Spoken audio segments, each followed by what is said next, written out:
Hi friends, मैं हृदय स्वागत करता हूं आपका अपने यूट्यूब चैनल हृदयानंद भारद्वाज पर। आज दोस्तों हम इस वीडियो में इसरो का प्रीवियस ईयर क्वेश्चन पेपर लेकर के आए हैं, ठीक है।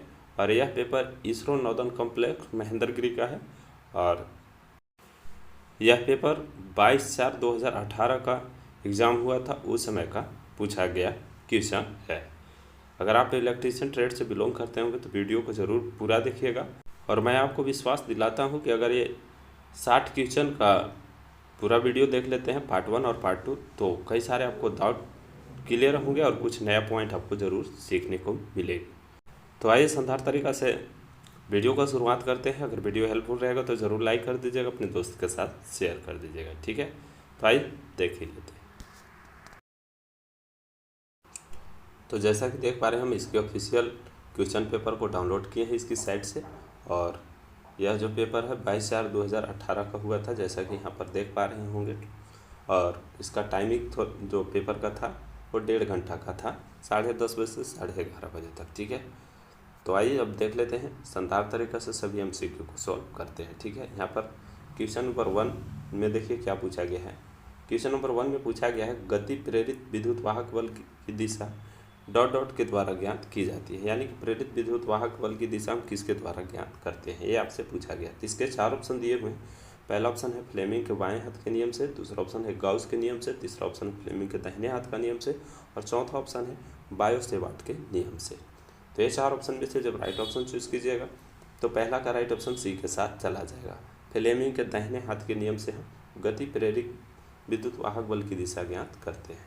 और फ्लेमिंग के दाहिने हाथ का नियम किसके लिए लागू होता है, तो जनरेटर के लिए। तो ये महत्वपूर्ण डाटा है, इसे आप ध्यान में रखिएगा। और बात हुई है फ्लेमिंग के राइट हैंड रूल की, तो थोड़ा सा इसके बारे में जान लीजिए। इसमें जो है अंगूठा जो होता है मोशन यानी कि गति दिखाता है, फोर्थ फिंगर जो होता है वो फ्लक्स की दिशा, और मिडिल फिंगर जो होता है प्रेरित विद्युत वाहक बल की दिशा को बताता है। तो ये डाटा है, इसे आप ध्यान में रखिएगा। पहला का राइट ऑप्शन सी के साथ चूज किए। तो आइए नेक्स्ट क्वेश्चन देख लेते हैं, 2 जो कि बेहद महत्वपूर्ण है। क्वेश्चन नंबर 2 में पूछा गया है कि प्रेरकत्व की मूल इकाई क्या होती है। तो इसके भी 4 ऑप्शन दिए हुए हैं। पहला ऑप्शन है वेबर, दूसरा ऑप्शन है कूलॉम, तीसरा ऑप्शन है फैराडे, चौथा ऑप्शन है हेनरी। तो प्रेरकत्व की जो मूल इकाई होती है वो हेनरी होती है, इसे आप ध्यान में रखिएगा, ठीक है। और प्रेरकत्व को हम एल से डिनोट करते हैं, और एल इक्वल टू एक फार्मूला होता है N/I।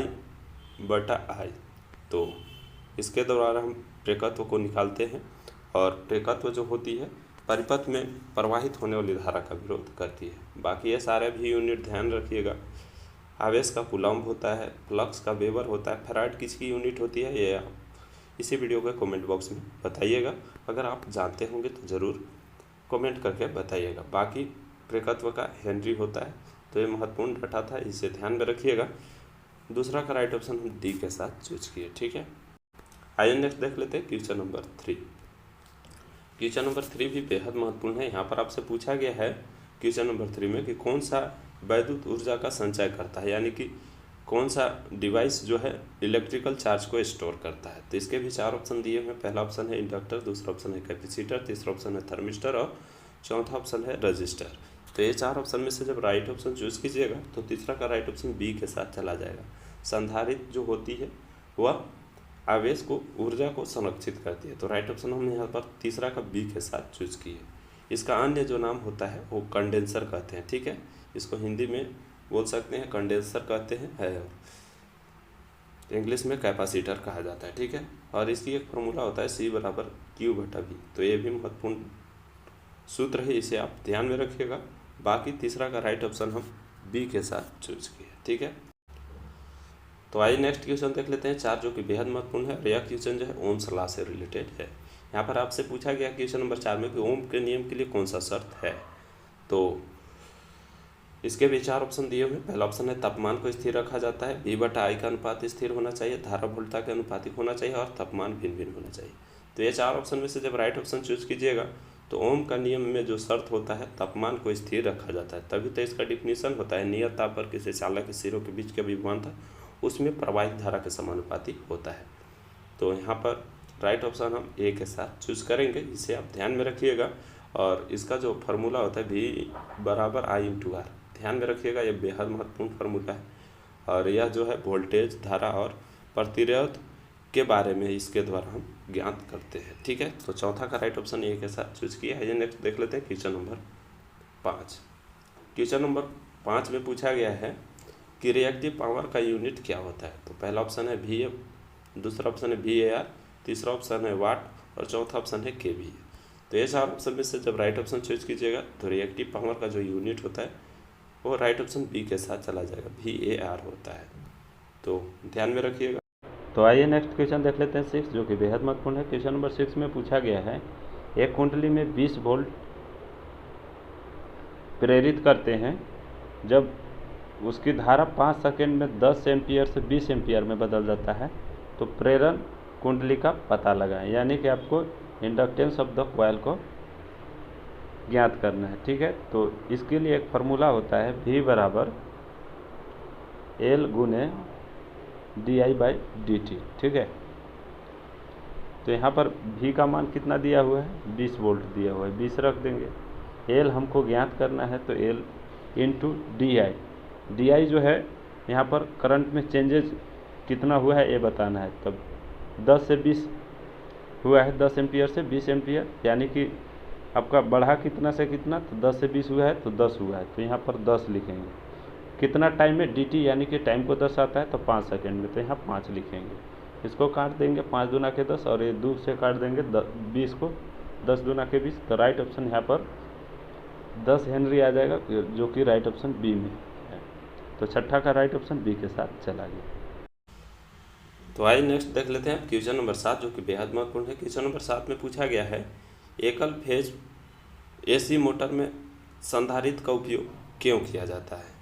तो इसके भी 4 ऑप्शन दिए हुए हैं। पहला ऑप्शन है फेज को विभक्त करने के लिए, दूसरा ऑप्शन है धारा को कम करने के लिए, तीसरा ऑप्शन है रेडियो व्यक्तिकरण को कम करने के लिए और चौथा ऑप्शन है हानि को कम करने के लिए। तो ये 4 ऑप्शन में से जब राइट ऑप्शन चूज कीजिएगा तो 7वां का राइट ऑप्शन ए के साथ चला जाएगा। एकल फेज AC मोटर में कैपेसिटर का प्रयोग हम फेज विभक्त करने के लिए करते हैं, तो राइट ऑप्शन यहाँ पर हम ए के साथ चूज की, इसे आप ध्यान में रखिएगा। तो आइए नेक्स्ट देख लेते हैं क्वेश्चन नंबर 8, जो कि बेहद महत्वपूर्ण है। क्वेश्चन नंबर 8 में पूछा गया है पैरावैद्युत पदार्थ डॉट डॉट होना चाहिए। तो इसके भी 4 ऑप्शन दिए हुए हैं। पहला ऑप्शन है प्रतिरोधक, दूसरा ऑप्शन है अर्धचालक, तीसरा ऑप्शन है विद्युत रोधक और चौथा ऑप्शन है अर्धचालक। तो ये 4 ऑप्शन में से जब राइट ऑप्शन चूज कीजिएगा तो पैरावैद्युत पदार्थ जो होना चाहिए वो इंसुलेटर टाइप का होना चाहिए, तो राइट ऑप्शन हम यहाँ पर 8वां का सी के साथ चूज किए। क्वेश्चन नंबर 9 बेहद महत्वपूर्ण और बेहद आसान क्वेश्चन है। यहाँ पर आपसे पूछा गया है बैटरी की क्षमता किस में मापा जाता है। ठीक है, तो पहला ऑप्शन है एम्पियर में, दूसरा ऑप्शन है वोल्ट में, तीसरा ऑप्शन है वाट में और चौथा ऑप्शन है एम्पियर हावर में। तो ये 4 ऑप्शन में से जब राइट ऑप्शन चूज कीजिएगा तो 9वां का राइट ऑप्शन डी के साथ चला जाएगा। बैटरी की क्षमता को हम एम्पियर हावर में मापते हैं। यहाँ पर आपसे पूछा गया है 10 में विद्युत अपघट्य का विशिष्ट घनत्व मापने के लिए किस यंत्र का प्रयोग किया जाता है। तो ये सेल एंड बैटरी से क्वेश्चन है और यहाँ पर 4 ऑप्शन दिया हुआ है। पहला ऑप्शन है हाइड्रोमीटर का, दूसरा ऑप्शन है बैरोमीटर का, तीसरा ऑप्शन है वोल्टमीटर का और चौथा ऑप्शन है लैक्टोमीटर का। तो ये 4 ऑप्शन में से जब राइट ऑप्शन चूज कीजिएगा तो 10वां का राइट ऑप्शन जो है ए के साथ चला जाएगा। विद्युत अपघट्य का विशिष्ट घनत्व मापने के लिए हम हाइड्रोमीटर का उपयोग करते हैं, जबकि बैरोमीटर के द्वारा हम वायु के दाब को मापते हैं, वोल्टमीटर के द्वारा हम विभवांतर को मापते हैं और लैक्टोमीटर के द्वारा दूध की शुद्धता को हम मापते हैं। तो ये चारों महत्वपूर्ण डाटा है, इसे आप ध्यान में रखिएगा। बाकी 10वां का राइट ऑप्शन हम ए के साथ चूज किए। ठीक है, तो आइए नेक्स्ट देख लेते हैं क्वेश्चन नंबर 11, जो कि बेहद महत्वपूर्ण है। क्वेश्चन नंबर 11 में पूछा गया है 6 सेल समानांतर क्रम में जुड़े हुए हैं और प्रत्येक का रेटिंग है 1.5 वोल्ट है, तो आउटपुट वोल्टेज क्या होगा ये आपसे पूछा गया। तो इसके 4 ऑप्शन दिए हुए हैं। पहला ऑप्शन है 9 वोल्ट, दूसरा ऑप्शन है 6 वोल्ट, तीसरा ऑप्शन है 3 वोल्ट और चौथा ऑप्शन है 1.5 वोल्ट। ठीक है, तो ये 4 ऑप्शन में से जब राइट ऑप्शन चूज कीजिएगा तो 11 का राइट ऑप्शन डी के साथ चला जाएगा। तो यहाँ पर हम राइट ऑप्शन डी के साथ चूज करेंगे और हम जानते हैं कि जब सेल को समानांतर क्रम में जोड़ा जाता है तो उसकी फार्मूला होता है ET बराबर E, यानी कि कह सकते हैं सभी सेल का विद्युत वाहक बल बराबर किसी एक सेल का विद्युत वाहक बल आपस में बराबर होते हैं। समानांतर क्रम में जुड़े होते हैं तो किसी एक सेल के विद्युत वाहक बल के बराबर उसका टोटल सेल का विद्युत वाहक बल के बराबर होगा। तो राइट ऑप्शन यहाँ पर डी हम चूज करेंगे। तो आइए नेक्स्ट देख लेते हैं क्वेश्चन नंबर 12, जो कि बेहद महत्वपूर्ण है। क्वेश्चन नंबर 12 में पूछा गया है कि एक ट्रांसफार्मर जो है वह किस सिद्धांत पर कार्य करता है। तो इसके भी 4 ऑप्शन दिए हुए हैं। पहला ऑप्शन है फैराडे का इलेक्ट्रोलिसिस के नियम पर कार्य करता है। दूसरा ऑप्शन है 2 प्रेरणिक युग्मित परिपथ के बीच अन्योन प्रेरण के सिद्धांत पर कार्य करता है। तीसरा ऑप्शन है सेल्फ इंडक्शन के सिद्धांत पर कार्य करता है। और चौथा ऑप्शन है प्राथमिक और द्वितीयक के बीच चालन धारा के सिद्धांत पर कार्य करता है। तो ये 4 ऑप्शन में से जब राइट ऑप्शन चूज कीजिएगा तो हम सभी लोग जानते हैं कि जो ट्रांसफार्मर होता है वो म्यूचुअल इंडक्शन के सिद्धांत पर कार्य करता है। तो राइट ऑप्शन यहाँ पर हम बी के साथ चूज करेंगे। अगर आपसे ऑटो ट्रांसफार्मर पूछा जाता है कि किस सिद्धांत पर कार्य करता है तो वो सेल्फ इंडक्शन हो जाता है। तो ये महत्वपूर्ण डाटा है, इसे आप ध्यान में रखिएगा। कभी कभी ऑटो ट्रांसफार्मर का भी सिद्धांत पूछ दिया जाता है। तो 12 का राइट ऑप्शन हम बी के साथ चूज किए, इसे आप ध्यान में रखिएगा। आइए नेक्स्ट देख लेते हैं क्वेश्चन नंबर 13, जो कि बेहद महत्वपूर्ण है। क्वेश्चन नंबर 13 में पूछा गया है ट्रांसफार्मर के लिए ताजे परावैद्युत तेल का रंग क्या है। यानी कि जो ट्रांसफार्मर का तेल होता है वो ताज़ा तेल का रंग जो है कैसा होता है। तो इसके 4 ऑप्शन दिए हुए हैं, हल्का पीला, भूरा, गहरा भूरा और रंगहीन। तो ये 4 ऑप्शन में से जब राइट ऑप्शन चूज कीजिएगा तो हम जानते हैं कि जो ट्रांसफार्मर का तेल का रंग जो होता है हल्का पीला होता है। ठीक है, तो इसे आप ध्यान में रखिएगा। 13 का राइट ऑप्शन जो है ए के साथ चूज किए। हमारा ट्रांसफार्मर में जो तेल होता है 2 प्रकार का तेल होता है, मिनरल ऑयल होता है और सिंथेटिक ऑयल होता है। तो ज़्यादातर मिनरल ऑयल का भी प्रयोग किया जाता है, सिंथेटिक ऑयल का प्रयोग हम सुरंग ट्रांसफार्मर में करते हैं। ठीक है, नेक्स्ट देख लेते हैं क्वेश्चन नंबर 14। क्वेश्चन नंबर 14 बेहद महत्वपूर्ण है और इसके बारे में आप जानते होंगे। यहाँ पर आपसे पूछा गया है कि विद्युत संकर्षण के लिए कौन सा मोटर उपयुक्त होता है। यानी कि इलेक्ट्रिक ट्रैक्शन में कौन सा मोटर का यूज करते हैं आपसे पूछा गया है। पहला ऑप्शन है डीसी शंट मोटर का, दूसरा ऑप्शन है डीसी सीरीज मोटर का, तीसरा ऑप्शन है कंपाउंड मोटर का और चौथा ऑप्शन है इनमें से कोई नहीं। तो ये 4 ऑप्शन में से जब राइट ऑप्शन चूज कीजिएगा तो 14 का राइट ऑप्शन बी के साथ चला जाएगा। ट्रैक्शन कार्य के लिए जो प्रयोग किया जाता है डीसी सीरीज मोटर का प्रयोग करते हैं। ठीक है, तो इसे आप ध्यान में रखिएगा। और सीरीज मोटर का उपयोग हम वहाँ करते हैं जहाँ पर स्टार्टिंग टॉर्क जो है ऊंच जहाँ आवश्यकता होती है। इस मोटर को बिना लोड के हम नहीं चालू करते हैं, नहीं तो इसकी जो स्पीड है भयानक रूप से बढ़ जाती है। ठीक है, तो इसे आप ध्यान में रखिएगा। और इसका उपयोग ट्रेन में, क्रेन में, होएस्ट आदि में किया जाता है। तो आइए नेक्स्ट देख लेते हैं क्वेश्चन नंबर 15, जो कि बेहद महत्वपूर्ण है। यहाँ पर आपसे पूछा गया है 15 में कि डीसी शंट मोटर की घूर्णन दिशा डॉट डॉट के अंतर परिवर्तन करके उलट हो सकती है। तो इसके भी 4 ऑप्शन दिए हुए हैं। पहला ऑप्शन है प्रदाय टर्मिनल को बदलेंगे, दूसरा ऑप्शन है आर्मेचर टर्मिनल को बदलेंगे, तीसरा ऑप्शन है केवल फील्ड टर्मिनल को बदलेंगे और चौथा ऑप्शन है फील्ड या तो आर्मेचर टर्मिनल, किसी एक को बदलेंगे। ठीक है, तो ये 4 ऑप्शन में से जब राइट ऑप्शन चूज कीजिएगा तो 15 का राइट ऑप्शन डी के साथ चला जाएगा। ध्यान में रखिएगा, डीसी शंट मोटर की घूर्णन दिशा बदलने के 2 तरीका हैं, या तो फील्ड या तो आर्मेचर। दोनों में से किसी एक के टर्मिनल को हम बदलाव करेंगे तो यहाँ पर इसकी घूर्णन दिशा बदल सकती है। ठीक है, या तो फील्ड को या आर्मेचर को, किसी एक को। ठीक है, पूछा गया है डीसी जनरेटर में एसी को डीसी में कौन सा घटक बदलता है। तो इसके भी 4 ऑप्शन दिए हुए हैं। पहला ऑप्शन है कम्यूटेटर, दूसरा ऑप्शन है फील्ड, तीसरा ऑप्शन है ब्रश और चौथा ऑप्शन है आर्मेचर। तो ये 4 ऑप्शन में से जब राइट ऑप्शन चूज कीजिएगा तो 16 का राइट ऑप्शन जो है ए के साथ चला जाएगा। डीसी जनरेटर में एसी को डीसी में जो बदलने का कार्य करता है वो कम्यूटेटर कार्य करता है। कम्यूटेटर का अन्य नाम जो है, इसका ध्यान में रखा गया, मैकेनिकल रेक्टिफायर या स्प्लिट रिंग भी कहा जाता है। ठीक है, या फुल वेव रेक्टिफायर की तरह कार्य करता है। ये महत्वपूर्ण डाटा है, इसे आप ध्यान में रखिएगा। और कम्यूटेटर जो होता है हार्ड राउंड कॉपर से बना होता है। तो ये महत्वपूर्ण डाटा है, सभी आप कम्यूटेटर के बारे में ध्यान रखिएगा।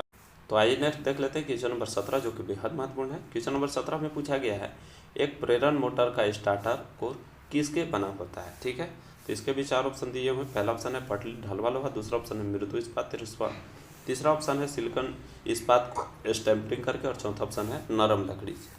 तो ये 4 ऑप्शन में से जब राइट ऑप्शन चूज कीजिएगा तो 17 का राइट ऑप्शन सी के साथ चला जाएगा। इंडक्शन मोटर का जो स्टार्टर कोर जो बना होता है सिलिकॉन इस्पात का स्टैम्परिंग करके बनाया जाता है। तो राइट ऑप्शन हम यहाँ पर सी के साथ चूज करेंगे। 17 का राइट ऑप्शन सी के साथ चला जाएगा। तो आइए नेक्स्ट देख लेते हैं क्वेश्चन नंबर 18, जो कि बेहद महत्वपूर्ण है। 18 में पूछा गया है एक प्रेरण मोटर का तुल्यकालिक चाल और वास्तविक चाल के अंतर को किसके नाम से जाना जाता है। तो पहला ऑप्शन है रेगुलेशन, दूसरा ऑप्शन है बैक लॉस, तीसरा ऑप्शन है स्लिप और चौथा ऑप्शन है लैग। तो ये 4 ऑप्शन में से जब राइट ऑप्शन चूज कीजिएगा तो हम जानते हैं कि प्रेरण मोटर का तुल्यकालिक और चाल और वास्तविक चाल के बीच के अंतर को हम स्लिप के नाम से जानते हैं। तो राइट ऑप्शन 18 का हम सी के साथ चूज किए, इसे आप ध्यान में रखिएगा, ठीक है। तो आइए नेक्स्ट देख लेते हैं क्वेश्चन नंबर 19 जो कि बेहद महत्वपूर्ण है। 19 में पूछा गया है एक तुल्यकालिक मोटर को तुल्यकालिक संधारित्र कहा जाता है जब वह होता है। पहला ऑप्शन है अंडर एक्साइटेड होता है, दूसरा ऑप्शन है ओवर एक्साइटेड होता है, तीसरा ऑप्शन है अंडर लोडेड होता है और चौथा ऑप्शन है ओवरलोडेड होता है। तो हम जानते हैं कि तुल्यकालिक मोटर को तुल्यकालिक संधारित्र तब कहा जाता है जब मोटर जो है ओवर एक्साइटेड होगा। तो राइट ऑप्शन हम 19 का बी के साथ चूज किए रहे, इसे आप ध्यान में रखिएगा, ठीक है। तो आइए नेक्स्ट देख लेते हैं क्वेश्चन नंबर 20 में पूछा गया है विद्युत परिपथ की अविच्छिन्नता को समान रूप से किसके द्वारा जांच किया जाता है। तो पहला ऑप्शन है वोल्ट मापी के द्वारा, दूसरा ऑप्शन है एमीटर के द्वारा, तीसरा ऑप्शन है ओमीटर के द्वारा और चौथा ऑप्शन है मेगर के द्वारा, ठीक है।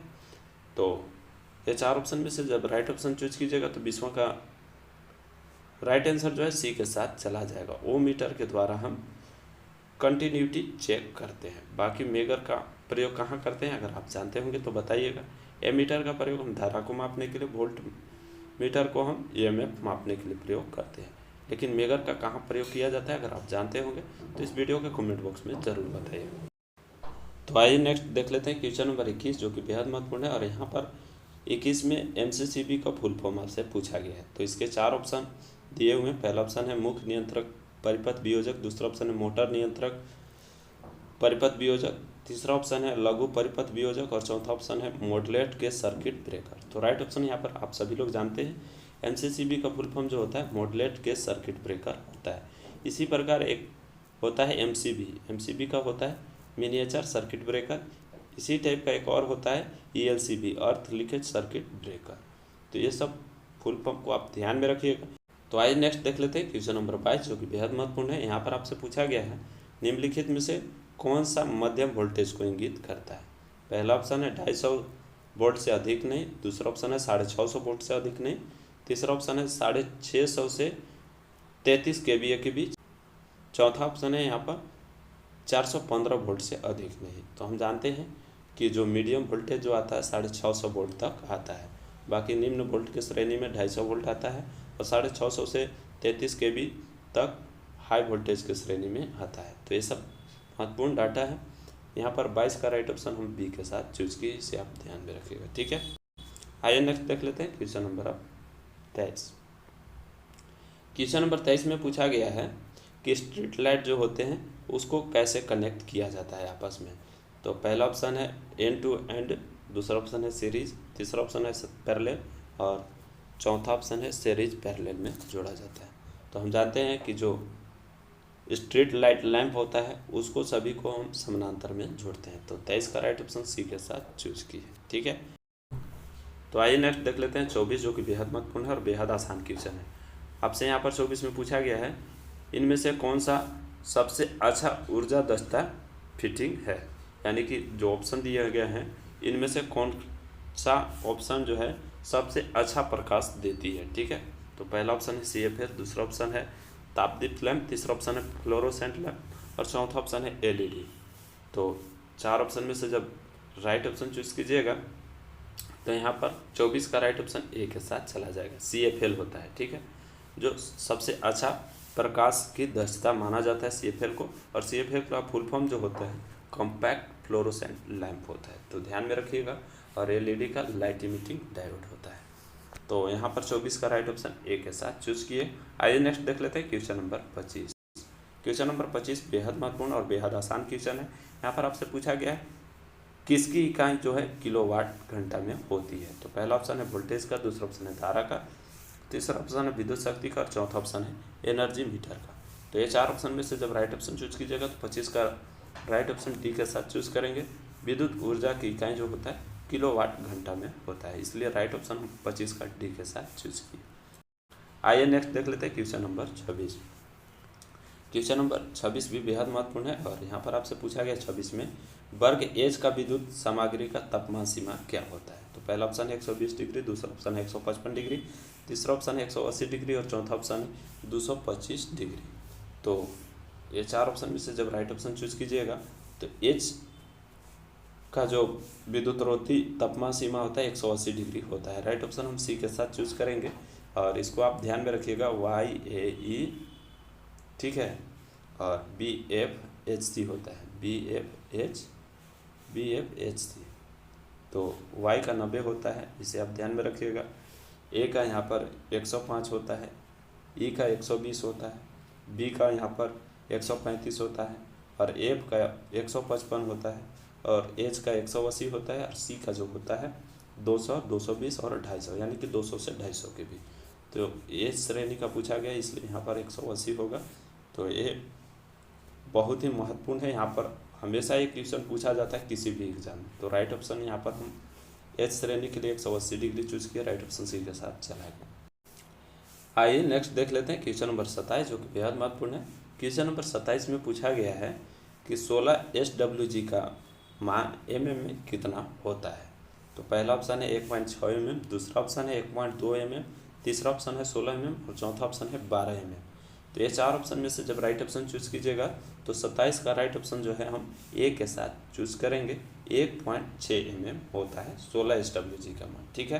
तो इसे आप ध्यान में रखिएगा और थोड़ी सी और कुछ महत्वपूर्ण डाटा इसके बारे में आपको बता देते हैं। 0 SWG का मान होता है वो 8.23 mm होता है। ध्यान में रखिएगा, ये डाटा आपको याद करना ही होगा, इसका कोई ट्रिक नहीं है। इसी प्रकार 1, 2, 3 और 4 SWG का मान जो है आपको यहाँ पर 0.66 mm का घटते आता है। तो इस तरह से इसको आप लिख सकते हैं। यहाँ पर 8.2 mm था तो यहाँ पर जो हो जाएगा आपका 7.62 mm, ठीक है। अगला जो हो जाएगा 7.01 mm, इसी प्रकार हो जाएगा 6.40 mm और अगला पर 4 SWG का मान जो होगा वो 5.893 mm होता है। तो ये महत्वपूर्ण डाटा है, 0 को आपको ध्यान में रखना है। बाकी 0 से 4 तक आपको 0.66 mm घटाते जाइएगा, जो डाटा आएगा वही उसका SWG का mm में मान होगा। इसी प्रकार 36 का ध्यान में रखिएगा, फर्स्ट और लास्ट का। तो 36 का जो होता है 36 SWG का मान वो 0.193 mm होता है। तो समझ सकते हैं कि कितना पतला तार हो जाएगा 36 SWG का मान।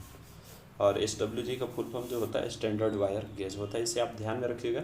इसी प्रकार AWG होता है अमेरिकन वायर गेज, इसका फुल फॉर्म होता है। तो ये सारे महत्वपूर्ण डाटा हैं, आपको हम बता रहे हैं, ठीक है। तो 27 का राइट ऑप्शन हम ए के साथ चूज किए।